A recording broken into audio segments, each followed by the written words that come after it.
निर्दोष कौन है?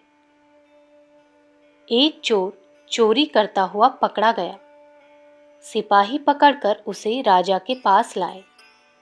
राजा ने चोर को अपराधी पाया और उस समय के दंड विधान के अनुसार फांसी की सजा का हुक्म सुना दिया। जब फांसी की तिथि निकट आई तो राज कर्मचारियों ने चोर से पूछा, तू कुछ चाहता है? यदि चाहता हो तो बता, जिसे हम तेरे इस अंतिम समय में प्रस्तुत करने का प्रयत्न करें। चोर ने नम्रतापूर्वक कहा, भगवान, मेरी एक ही इच्छा है कि मृत्यु से पूर्व अपने प्रजापालक महाराज के एक बार दर्शन कर लूं। यदि आप ऐसा करा सके तो मुझे बड़ी शांति मिलेगी। कर्मचारियों ने राजा के पास उसकी इच्छा का संदेश भेजा। राजा दयालु था। उसने एक मरते हुए आदमी की अंतिम इच्छा को ठुकराना उचित नहीं समझा और खुद ही उठकर जेल खाने में चोर से मिलने चल दिया। राजा को आया देखकर चोर ने उन्हें साष्टांग प्रणाम किया और कहा, श्रीमन, मैंने जैसा किया वैसा पाया। इसमें मुझे कुछ भी रंज नहीं है कि मेरी मृत्यु होगी, क्योंकि एक दिन तो मरना ही था। रंज मुझे इस बात का है कि मैं एक अत्यंत ही महत्वपूर्ण विद्या जानता था, जो कि मेरे साथ ही लुप्त हो जाएगी। राजा ने पूछा, वह विद्या क्या है? चोर ने कहा, वह है सोने की कृषि करना। मैं खेतों में सोना देने वाले पेड़ उगाना जानता हूं। राजा स्वयं इस विद्या को जानने के लिए उत्सुक हो उठा। उसने तुरंत ही फांसी की तिथि स्थगित कर दी और चोर से कहा, हमें उस विद्या को सिखाओ। जब सिखा चुकोगे तभी फांसी दी जाएगी। चोर ने कहा, अधिक नहीं, 1 मास पर्याप्त है। इतने दिनों में आप एक खेत अच्छी तरह जुतवा दीजिए। खेत जोतने का विशेष प्रबंध हो गया। दिन रात हल चलने लगे। सारे राज दरबार का ध्यान उस खेत पर था। कोई मिट्टी की परीक्षा करता, कोई जोतने का ढंग सुधारता, कोई नमी की जांच करता, कोई कुछ करता तो कोई कुछ। राजा खुद 10-5 बार उस खेत की जुताई देखने जाते। बड़ी उत्सुकता और प्रतीक्षा के बाद महीना पूरा हुआ। जैसे तैसे सीखने की तिथि आई। उसी दिन बड़ा उत्सव मनाया गया। सारी प्रजा कौतूहलवश देखने को उपस्थित हुई। भारी भीड़ लगी हुई थी।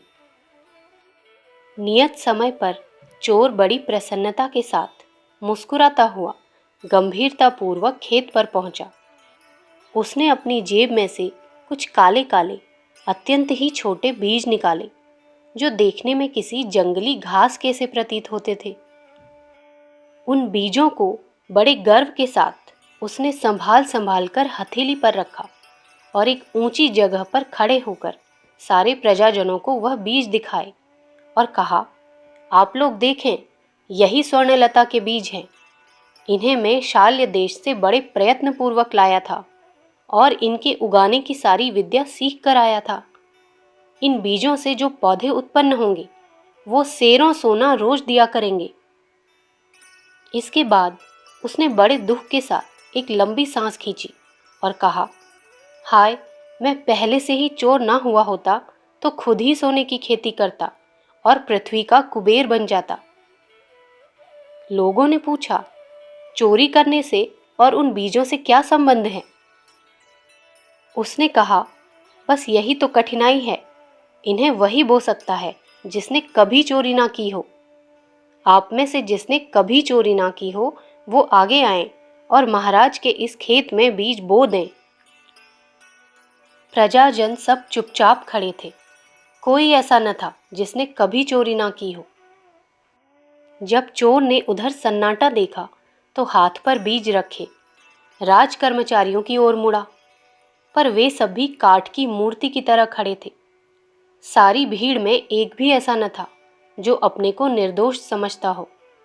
कभी न कभी हर एक चोरी कर चुका था। अब राजा की बारी आई।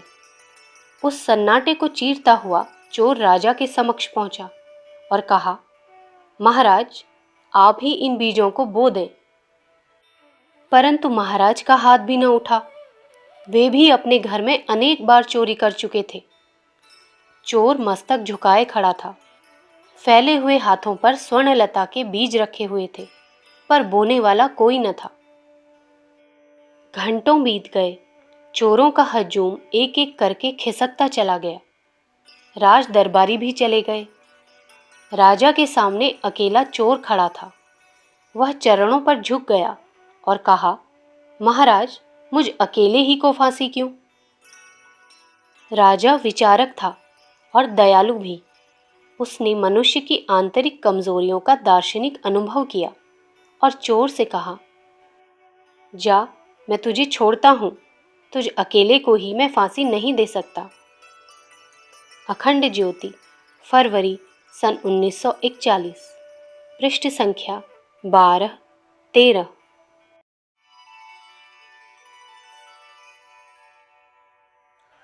कहानी काटो मत।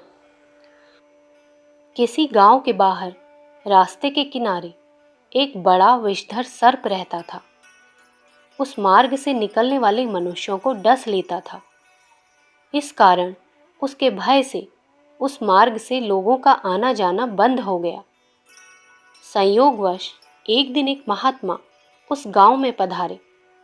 लोगों ने उनकी सेवा शुश्रूषा की। जब वह महात्मा उस मार्ग से जाने लगे, तब लोगों ने उनको रोका और निवेदन किया कि महाराज, इस रास्ते में एक बड़ा विषधर सर्प रहता है जो सबको काट लेता है।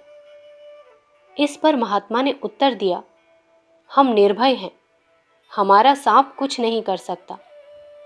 महात्मा उसी मार्ग से चल दिए। सर्प महात्मा को देखकर फुसकार देता हुआ उनकी ओर दौड़ा। महात्मा ने थोड़ी मिट्टी उठाकर मंत्र पढ़कर उस पर फेंकी। सर्प वहीं स्थगित हो गया। इसके पश्चात महात्मा ने उसके पास जाकर उसको उसके पिछले जन्म का ज्ञान कराया और कहने लगे कि तू अपने पिछले जन्म में लोगों को अत्यंत कष्ट देता था, इससे तुझे सर्प योनि मिली। अब भी तू नहीं मानता है और लोगों को कष्ट पहुंचाता है। तू सबको डसना छोड़ दे, जिससे तुझे भविष्य में अच्छी योनि मिले। सर्प ने कहा, जो आज्ञा, अब मैं भविष्य में किसी को नहीं काटूंगा। महात्मा सर्प को उपदेश देकर चले गए। सर्प ने उस समय से मनुष्यों को डसना बंद कर दिया। अब तो उस सर्प को सभी लोग तथा बच्चे बहुत तंग करने लगे। कोई उस पर पैर रखकर निकल जाता तो कोई उसे लकड़ी से उठाकर फेंक देता। बालक उसको पूंछ पकड़कर घसीटने लगे। सारांश यह कि सर्प अत्यंत निर्बल हो गया। उसको अपना भोजन ढूंढना भी कठिन हो गया। कुछ दिनों बाद उस मार्ग से फिर वही महात्मा निकले तथा देखा कि सर्प अत्यंत निर्बल तथा दीन दशा में पड़ा है। सर्प से महात्मा ने प्रेम तथा दया से पूछा, तेरी ऐसी दशा क्यों हो गई? सर्प ने उत्तर दिया, आपकी आज्ञा मानने से। जिस दिन से आपका उपदेश सुना, मैंने सबको डसना बंद कर दिया। परिणाम यह हुआ कि मनुष्य तथा बालक सभी मुझे तंग करने लगे, यहाँ तक कि मुझे अपना भोजन ढूंढना भी कठिन हो गया। इस पर महात्मा ने सर्प से कहा, मैंने तुझको काटने के लिए मना किया था, ना कि फुसकार देने के लिए। आज हिंदू समाज की ऐसी ही दशा हो गई है। धार्मिक विचारों के कारण वे अपने को हानि पहुंचाने वाले गुंडे, बदमाश, आतताई लोगों का भी विरोध नहीं करते। फलस्वरूप बालकों तथा स्त्रियों का अपहरण, सांप्रदायिक दंगे आदि दृष्टिगोचर होते हैं। हमें किसी पर आक्रमण नहीं करना चाहिए, पर अपने ऊपर होने वाले हमलों से बचाव के लिए शक्ति संपन्न जरूर रहना चाहिए। अखंड ज्योति, फरवरी सन 1941, पृष्ठ संख्या 14।